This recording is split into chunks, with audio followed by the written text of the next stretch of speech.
Do you use the past to hold yourself back? Well, I want to talk to you and I want to talk about it. Hey, I'm Alfie. So let's go through how life works for sort of more normal people, right? They'll have experiences as a child that they should be having, like meeting mean children, or they'll be going to school and they'll be making new friends. They'll make random friends just for a day at the playground, and they'll be taken care of by their parents. They'll be exposed to new things relatively often.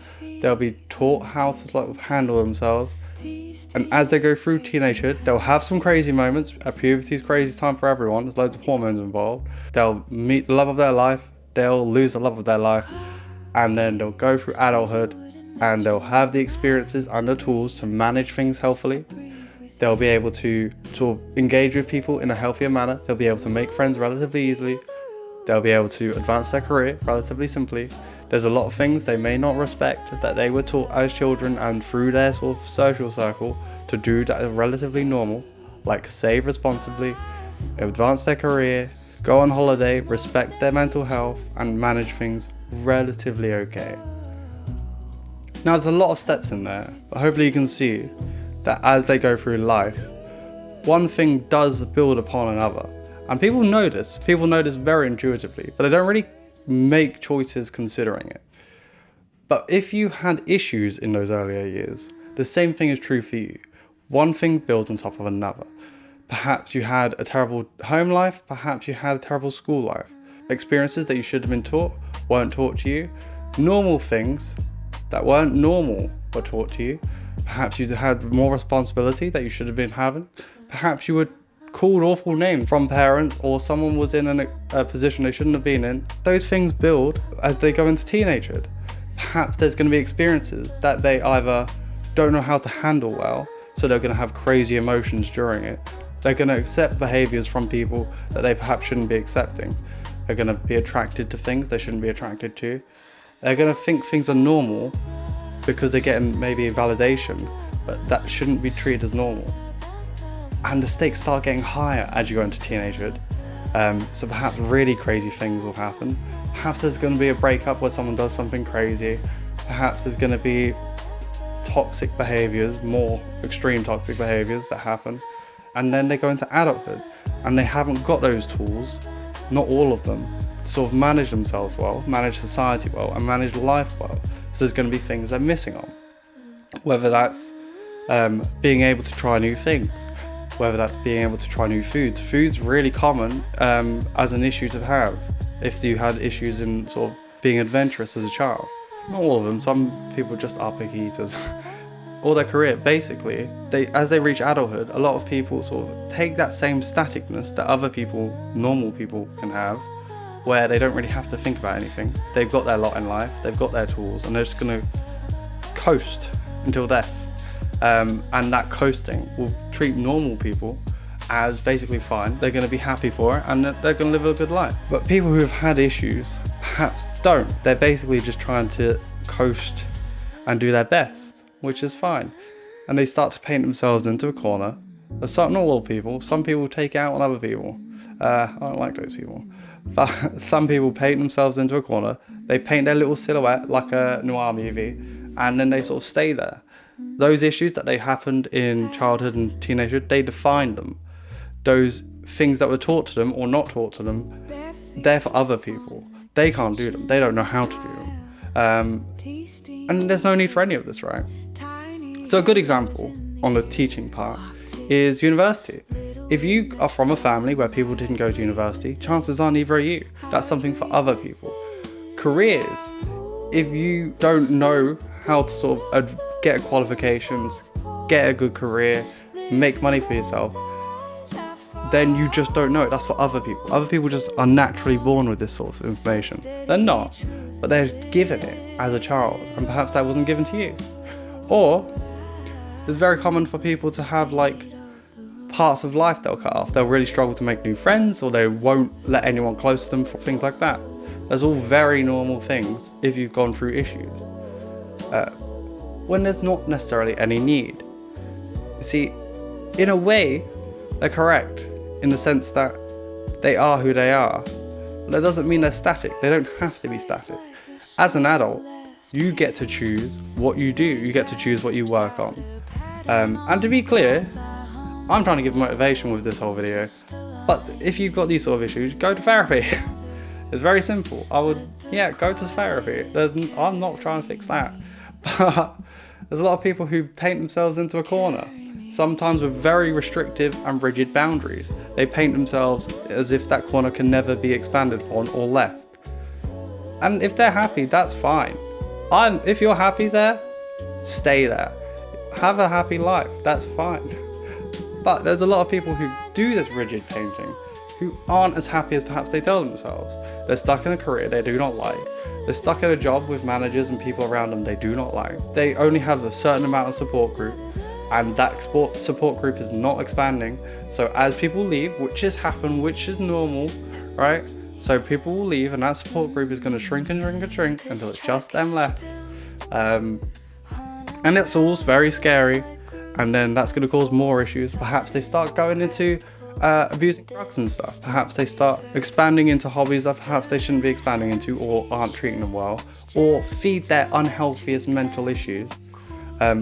Or one I've seen is they'll go on the crazy impulsive adventures sometimes that are missing those things that are outside their boundaries. But then they realise they've stepped outside their comfort zone and they sort of shrink back and they get scared, or they make mistakes and it sort of reinforces their low self-esteem. See, the people who make those rigid boundaries, chances are they've got a low self-esteem. The people who take it out on other people, they might have a low self-esteem in the core of themselves, but it's a less of an issue there. As they make mistakes, that rigid boundary gets more and more reinforced. So what am I suggesting people do? Take a step out, right? So pick something that you were never going to be taught as a child. So perhaps that's stocks and shares and stuff. Little tangent, pet peeve. Because of the way that things are taught to you as a child, a lot of these issues will basically put you on the back foot for the rest of your life. The earlier you start stocks and saving responsibly and this sort of stuff, the more you get. The earlier you start treating your career more seriously, the further you can get.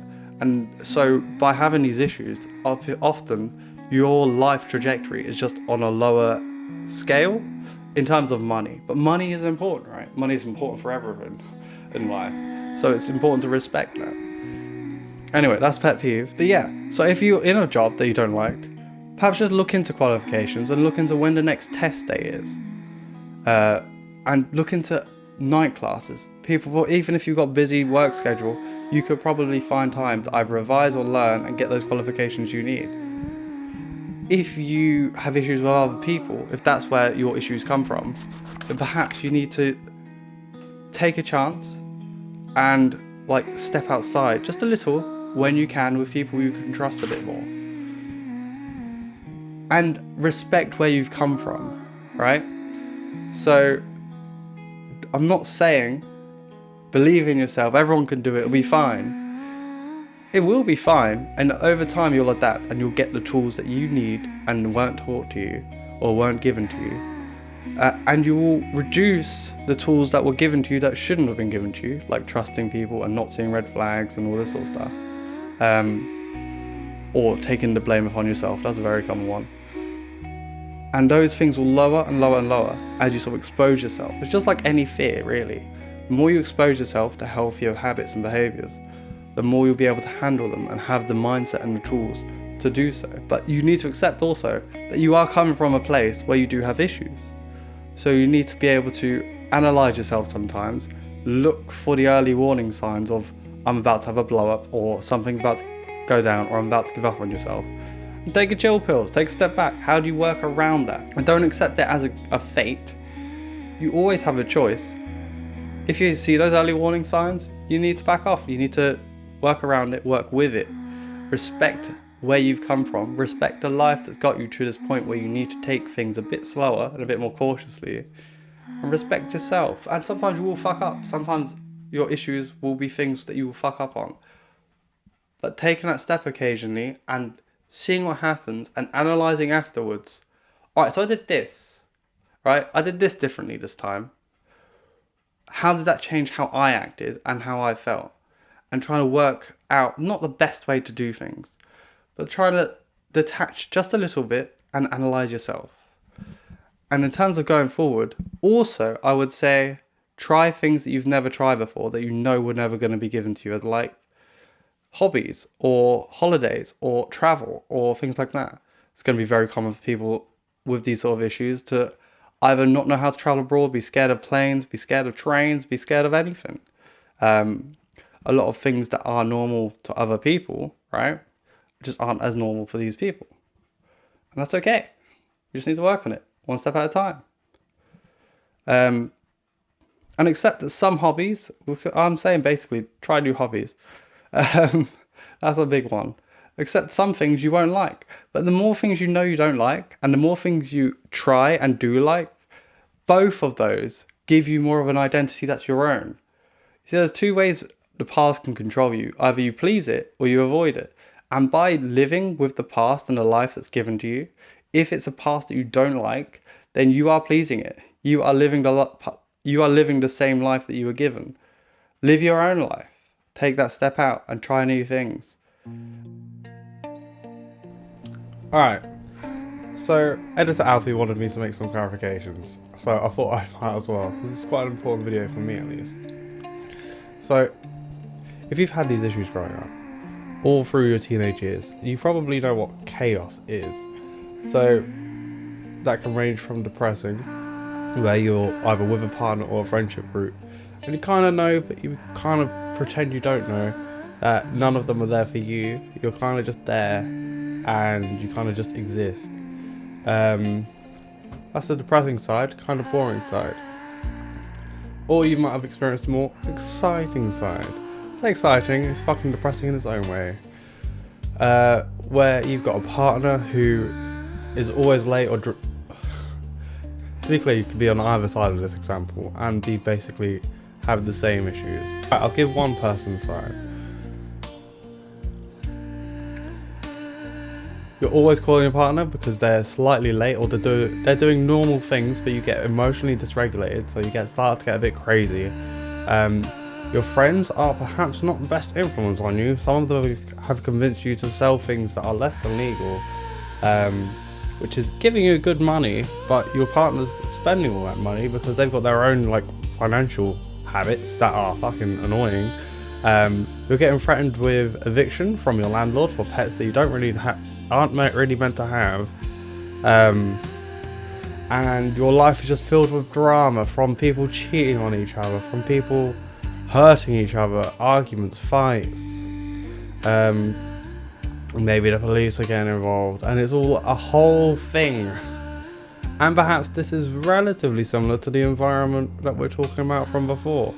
Perhaps it's not, perhaps it's just the effects of that life before, and how you don't really know how to handle things in a more safe, calm, let's say mature manner, and that's okay. None of that's an issue. But if you've had those lives, if you've started to put in those strict boundaries, there is one thing that it gives you, and that's stability. And I don't want any of this video to come across like I am disrespecting that. Okay, stability is super important, especially for the people who have these sort of issues. It's so much better than the chaos, in my opinion. And no part of this is me telling you to throw it all away. I'm just saying, learn to expand those boundaries step by step. Use it as a launch pad, not as a controlled detonation. Right? Use it as a safety blanket, not as a straitjacket. Yeah? And I also want to make clarification that it's easy to come away with this thinking that people who had just healthier growing up, healthier childhoods, perhaps they weren't odd, perhaps they didn't have any issues, and they can coast. Those people, it's easy to come away thinking they basically just have perfect, normal lives. Well, it's not really true. As I said, they're coasting. The problem with coasting is you don't know your own direction. Okay? You're not in control. They'll have their own sort of issues where perhaps due to the flow of life, they start going on dates with someone. They've had too many dates now, so now they're the girlfriend.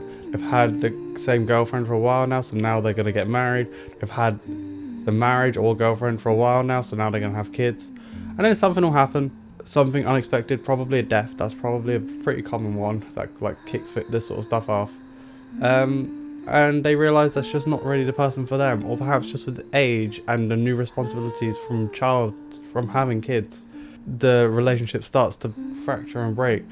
You sort of hear this from some people where they talk about their partner and they're like, and you're like, do you even like this person? And the truth is they do. They love them, but more due to the flow of life than an intentional choice. And that affects them in other ways as well. Like perhaps they think they're super sociable and friendly and getting friends is easy. They move and they can't make new friends. They're struggling to make new friends. And they've just kind of got to realise that that group of friends they left from where they originally were, they were just sort of people they grew up with. They weren't really sociable or super friendly, and they didn't really care about them particularly. It's just they only cared about them because they've been in their life for a long time, if that makes sense. So coasting in itself isn't a great thing. There is a silver lining in that you can be a lot more intentional with your life if you need to. Now obviously we all look at that first coasting group with jealousy. Most of them will turn out fine, but yeah, I'm just saying it's not all roses on that side. And lastly, therapy. Now, therapy for most people will look like CBT. I know we have pictures in movies and shows where people are on the couch and they're talking about their troubles, and the therapist will come out with some crazy, super philosophical dig that like digs into their childhood and hits the right spot, and now they're all bad. Oh, for most people, therapy will look like CBT. Now, what that means is basically what I've tried to sort of push it towards here, where you look at what you're doing, analyze what the results are, and does that match what you expected? You know. So I'm not saying don't go to therapy. I'm just saying you can deploy the same ideals in your sort of day-to-day life and yourself. The main benefits of a therapist is to have a trained professional who can ask the right questions and try and dig to the right points, and guide you through CBT. But the basic ideas are things you can work on yourself. And for the spicier people out there, the people who need DBT, that's CBT, but adding in with tools to handle when you get emotionally dysregulated, when you need tools and help and understanding that your emotions are fine because we're respecting where you came from, but there's also needs to be a bit of a detachment and understanding of what you're doing and why you're doing it, and perhaps there's healthier directions. I haven't done DBT myself, but from what I've researched, and I've had to research it a couple of times now, that's roughly the idea. And again, DBT is a lot more expensive than CBT, purely for the fact that the sort of people who need DBT are also the sort of people to quit it halfway through, so you have to buy in bulk. Well, I'm just saying you can deploy the same sort of tools sort of on your own, maybe not to the same degree, but to some degree, and get some utility out of it if you trust yourself. And you probably should trust yourself a little bit more. Alright, back to the video, I guess. Alright. Okay. I don't really know how to end this. See, I'm in a weird spot where I'm trying to both give motivation to people, but also accept that it's good if they're fine and happy, but also accept that they should also be going to therapy. And I'm just trying to give them motivation, not fix them. I will be making videos on like common things people don't know, like how to set up stocks, how they work roughly, how to set up savings, how they work roughly, how to budget a little, things to consider like that. I might do some shorts on videos on like common phone calls you might make and what to expect the conversation to go like for like social anxiety people. But yeah, anyway, so like and subscribe. I'm Alfie. See ya.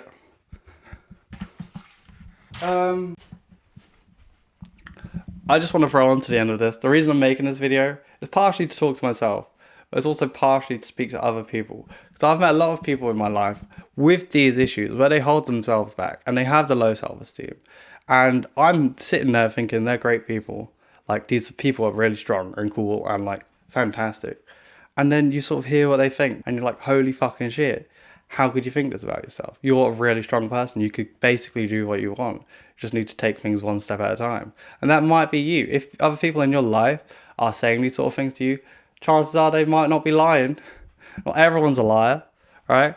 That's one issue I have, is trying to speak to mentally ill people, is they are mentally ill, so they fucking listen, right? I've met a lot of these people who are great, but they hold themselves back for no fucking reason.